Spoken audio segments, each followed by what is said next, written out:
तो स्वागत है आपका अपने यूट्यूब चैनल में जहां हम लोग 2023 की टॉप मोस्ट जो 100 खबरें हैं उसकी चर्चा कर रहे हैं। ठीक है। इसी जो कड़ी में हमारी जो 5 वीडियो है वो बन चुकी है। प्लीज़ आप एक बार जाके उसे देखिए। आज हमारी ये छठी वीडियो है जिसमें कि हम लोग आगे के करंट अफेयर्स की चर्चा करेंगे जो कि परीक्षा की दृष्टि से काफ़ी इंपॉर्टेंट है। तो उसी कड़ी में आज हमारी जो पहली न्यूज़ है वो है INS विक्रांत के बारे में। ठीक है। ये देख रहे होंगे आप चित्र, ये है INS विक्रांत।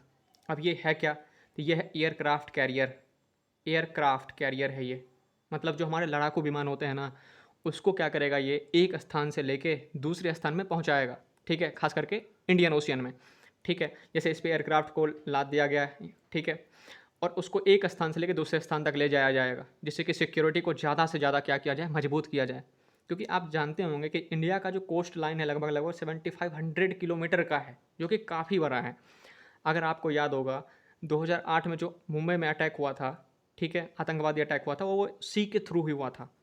क्योंकि आपको पता था कि उस टाइम पे जो हमारा एक तरीके से सी का जो मैनेजमेंट था, जो सिक्योरिटी था, वो कमज़ोर थी। ठीक, तो भारत सरकार ने क्या किया है कि सी की सिक्योरिटी को बहुत ज़्यादा ही मजबूत करने के लिए, ओशियन की सिक्योरिटी को बहुत ज़्यादा मजबूत करने के लिए क्या किया है, बहुत बड़े लेवल पे इन्वेस्टमेंट किया है, कदम उठाया है। उसी में ये एक बहुत इंपॉर्टेंट कदम है, क्या, INS विक्रांत। ठीक है, ये क्या करेगा, एक साथ लगभग लगभग 40 से 50 एयरक्राफ्ट को, कितने, लगभग लगभग 40 से 50 एयरक्राफ्ट को एक जगह से लेकर दूसरी जगह तक जाएगा। और वो एयरक्राफ्ट क्या करेंगे, वो समुद्र पे नज़र रखेंगे। एक चीज़ तो ये हो गया। दूसरी बात क्या, दूसरी बात आप जानते होंगे कि क्या, चाइना का जो इन्फ्लुएंस है बहुत ही ज़्यादा बढ़ रहा है। कहाँ पे, इंडियन ओशियन में, जो कि इंडिया के लिए बहुत ज़्यादा खतरा है। तो सवाल है कि कैसे काउंटर किया जाए चाइना को। तो उसके लिए भी एक बहुत इंपॉर्टेंट कदम माना जा रहा है, क्या, INS विक्रांत को। तो क्वेश्चन सीधा ये बनेगा पेपर में कि रिसेंटली जो एयरक्राफ्ट कैरियर है जो कि इंडिया ने खुद बनाया है, क्योंकि इंडिया ने ये खुद बनाया है, स्वदेशी है ये, इंडिजिनस है इंडिया का। ठीक है, इससे पहले जो हमारे पास हुआ करता था उसका नाम था INS विक्रमादित्य। INS विक्रमादित्य।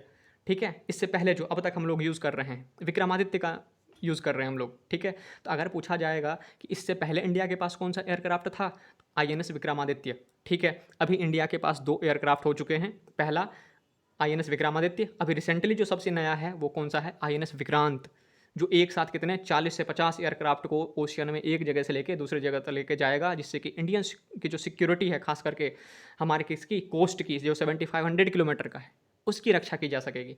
ठीक है, तो इसके दिशा में उठाया गया बहुत इंपॉर्टेंट कदम है। दूसरी बात ये कि दूसरा क्वेश्चन क्या बन सकता है कि इसको बनाया किसने है।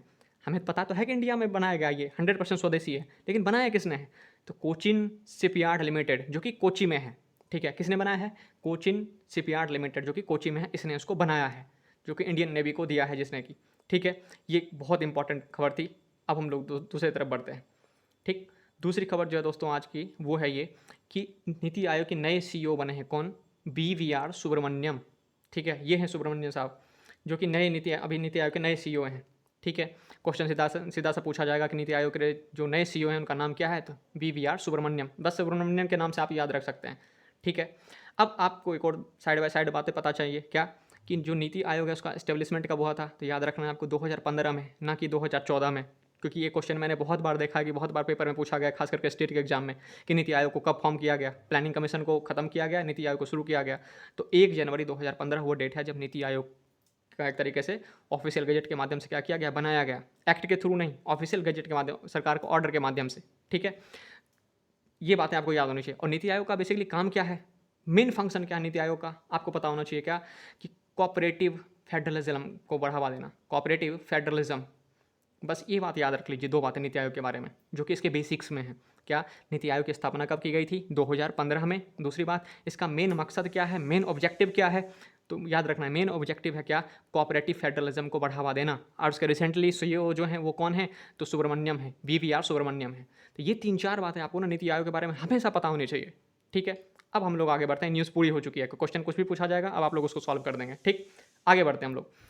ये आज का बहुत इंपॉर्टेंट न्यूज़ है ये, क्या, सेंजाओ 16 मिशन, ये किसका है, नाम से अंदाज़ा लगाइए। तो 2 नाम आपके दिमाग में आ रहा होगा इसको देख के, क्या, या तो चाइना या दूसरा जापान। तो ये चाइना का मिशन है। कौन सा मिशन है, अभी हमने रिसेंटली इंडिया के बारे में अगर आपने पढ़ा होगा, मिशन गगनयान के बारे में, क्या है वो, स्पेस में 3 एस्ट्रोनॉट को भेजा जाएगा। ठीक है, और चाइना ने सेंजाओ 16 मिशन के थ्रू ये काम कर दिया है, क्या, उसने 3 एस्ट्रोनॉट को अपने अंतरिक्ष स्पेस स्पेस स्टेशन जो है ना वहाँ पे भेज दिया है। ठीक है, तो चाइना का जो स्पेस स्टेशन है उसका नाम क्या है? Tiangong space station. एक तो सवाल ये भी बनाया जा सकता है क्या, कि चाइना का जो स्पेस स्टेशन है उसका नाम क्या है? Tiangong space station. क्योंकि अभी जानते होंगे आप, एक बहुत इंपॉर्टेंट स्टेशन है ऊपर, स्पेस स्टेशन है क्या? इंटरनेशनल स्पेस स्टेशन, जो कि अभी कार्यरत है ऊपर में। ठीक है, तो चाइना ने अपना अलग से बना लिया है। ठीक है, तो याद रखना इसका नाम भी, कि नाम क्या है इसका। दूसरी बात, चाइना ने क्या किया है? सेंजाओ 16 मिशन को भेजा है, जिसमें कि 3 एस्ट्रोनॉट कहाँ पे जाएंगे? उसके स्पेस स्टेशन में, तियांगोंग स्पेस स्टेशन में। ठीक है, अब ये कौन से रॉकेट के थ्रू भेजा गया है? तो याद रखने लेना है, बहुत ही हैवी रॉकेट है ये, दुनिया का बहुत मतलब शक्तिशाली रॉकेट है ये। क्या? लॉन्ग मार्च रॉकेट। ठीक है, लॉन्ग मार्च रॉकेट बेसिकली किसका है? चाइना का है। इसी के थ्रू क्या किया गया? 3 एस्ट्रोनॉट को ऊपर स्पेस में भेजा गया है।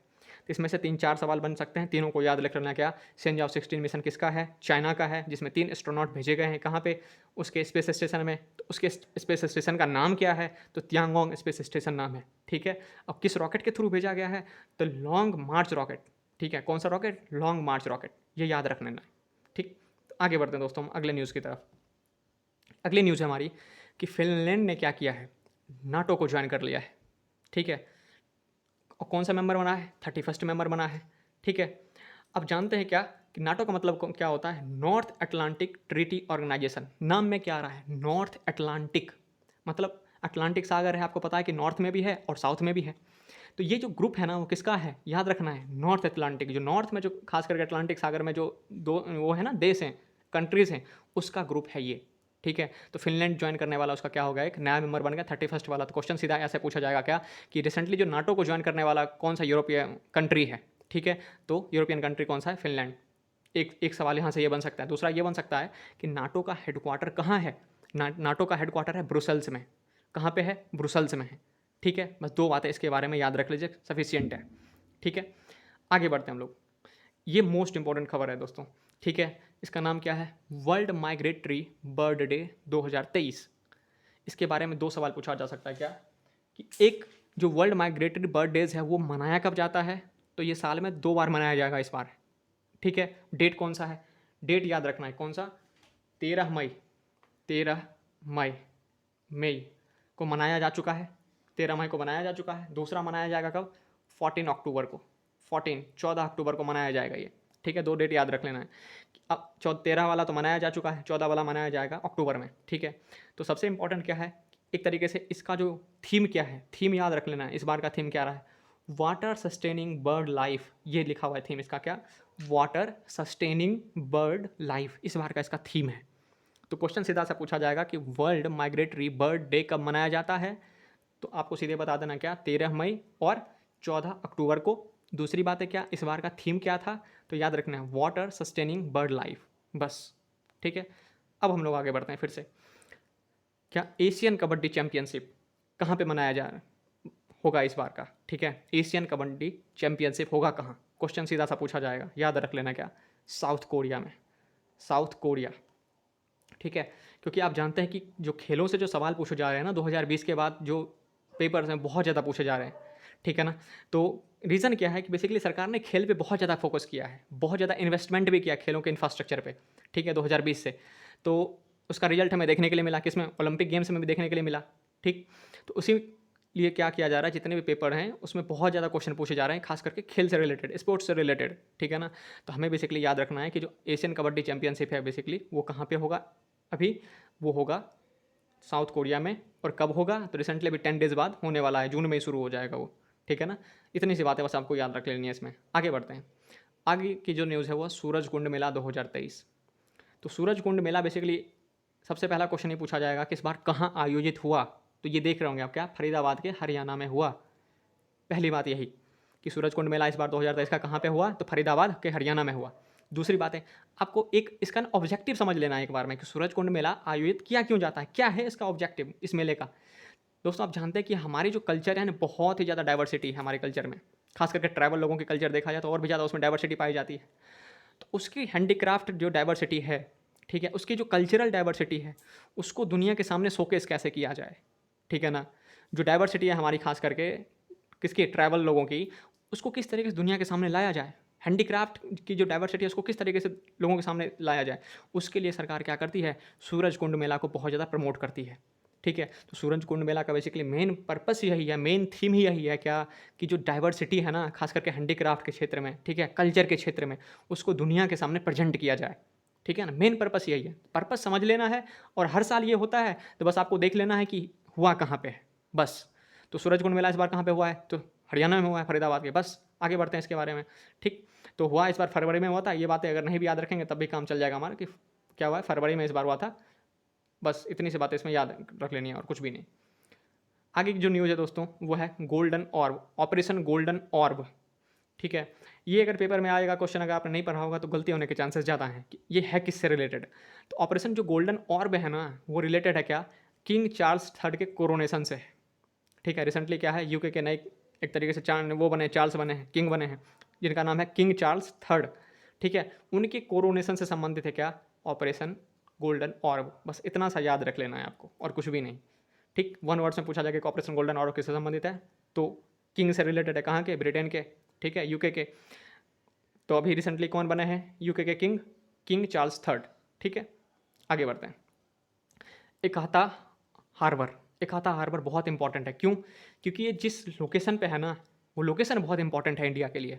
कौन सा लोकेशन है, ये है मालदीव। तो पहला क्वेश्चन यही पूछा जाएगा, जो इकाता हार्बर है, रिसेंटली राजनाथ सिंह ने जो एक तरीके से प्रोजेक्ट शुरू किया है इकाता हार्बर का, वो किस देश में शुरू किया है, तो आपको ये याद रख लेना है कहाँ पे, मालदीव में शुरू किया है। एक चीज़ ये। दूसरी बात ये कि मैंने आपको बताया था अभी फर्स्ट उसमें ही न्यूज़ में बताया था क्या, कि इंडिया का कोस्ट लाइन बहुत बड़ा है, 7500 किलोमीटर का है। दूसरी बात मैंने ये भी बताया था क्या, कि चाइना का जो है डोमिनेंस है, वो जो इंडियन ओशियन में बहुत ज़्यादा बढ़ रहा है, उसको कैसे काउंटर किया जाए। तो इसलिए इसके दिशा में उठाया गया ये कदम बहुत ही इंपॉर्टेंट है क्या, इकाता हार्बर। ठीक है, जो कि इंडिया के प्रजेंस को एक तरीके से इंडियन ओशियन में और भी ज़्यादा बढ़ाएगा।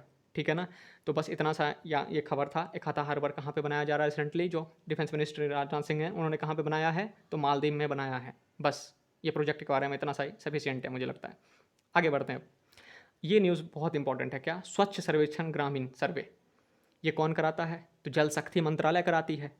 ये इंपॉर्टेंट क्यों है इस बार, क्योंकि ये देख रहे होंगे आप क्या, Telangana is only state with 100% ODF plus village. क्या मैंने बोला, ODF प्लस 100% कर दिया इसने तेलंगाना ने। ठीक है, और क्या बोल रही है, ओनली स्टेट, मतलब भारत का एकमात्र राज्य जिसने 100% क्या कर लिया है, ODF प्लस के जो एक तरीके से रणनीति है उसको हासिल कर लिया है। तो ये काफ़ी इंपॉर्टेंट है क्या। ठीक, तो ODF प्लस क्या है, तो आपको मैं भी समझाता हूँ आगे। लेकिन ये बात जरूर याद रखना कि तेलंगाना क्या है, एकमात्र स्टेट है ऐसा करने वाला। ठीक है, दूसरे नंबर पे कौन है, अगर दूसरे नंबर पे देखेंगे तो तमिलनाडु रिसेंटली 95% के लोगों को क्या कर चुका है, वो ODF प्लस मतलब गांव बना चुका है। ठीक है, तो तमिलनाडु सेकंड नंबर पे है। बस दो को याद रख लेना है। कर्नाटका ऐसी है, बस पढ़ लीजिएगा इसको, इतना इंपॉर्टेंट नहीं है, लेकिन याद रखना है तेलंगाना और तमिलनाडु दोनों एकदम टॉप में अभी चल रहे हैं। ठीक है, कुछ इस तरीके का मैप अब दिखेगा आपको ये। ठीक, तो देख रहे होंगे कि बिल्कुल एक तरीके से 100% जिसने स्ट्रैटेजी पूरी कर ली है, तो ये कलर हो जाएगा डार्क कलर का। ठीक है, तो अब दूसरी बात है इसमें क्या इंपॉर्टेंट है कि ODF प्लस क्या होता है। तो ODF प्लस बेसिकली ये होता है क्या, एक तो ODF तो आप बना लेते हैं। ODF का मतलब क्या, कि खुले में शौच से मुक्ति, मतलब लोग जहाँ पे खुले में टॉयलेट नहीं कर रहे हैं, शौच नहीं कर रहे हैं, उसको हम क्या बोल देते हैं, ODF, ओपन डेफिकेशन फ्री। ठीक है, दूसरी बात, प्लस का मतलब क्या है यहाँ पे, ODF के साथ साथ क्या होना चाहिए, जो सॉलिड और लिक्विड जो वेस्ट होता है ना, उसका मैनेजमेंट अच्छे तरीके से होना चाहिए। किसका, सॉलिड और लिक्विड वेस्ट का जो अगर मैनेजमेंट भी अच्छे तरीके से हो, तो उसको हम बोल देते हैं क्या, ODF के साथ साथ क्या हो, प्लस भी है। तो ODF का मतलब मैंने बता दिया था क्या, खुले में शौच से मुक्ति, टॉयलेट भी नहीं। ठीक है, और साथ ही साथ क्या करना है, सॉलिड और लिक्विड जो वेस्ट होते हैं उसको भी एक तरीके से क्या करना है, मैनेज उसको अच्छे तरीके से करना है, उसी को कह दिया गया है प्लस। ठीक है, तो ODF प्लस। ठीक, तो क्वेश्चन सीधा सा एकमात्र पूछा जाएगा, मैंने क्या बोला जैसे कि रिसेंटली अभी भारत के किस राज्य ने 100% स्वच्छ सर्वेक्षण ग्रामीण के तहत क्या किया है, 100% ODF प्लस की रणनीति को हासिल कर लिया है। तो आपको क्या करना है, तेलंगाना पे टिक मार देना है बस। बहुत इंपॉर्टेंट है ये क्वेश्चन मुझे लगता है, ठीक, इस साल के लिए। तो दोस्तों आज के लिए इतना ही। हम लोग अब अगले वीडियो में कुछ नए टॉपिक के साथ फिर से मिलेंगे। तो आज के लिए इतना ही, धन्यवाद।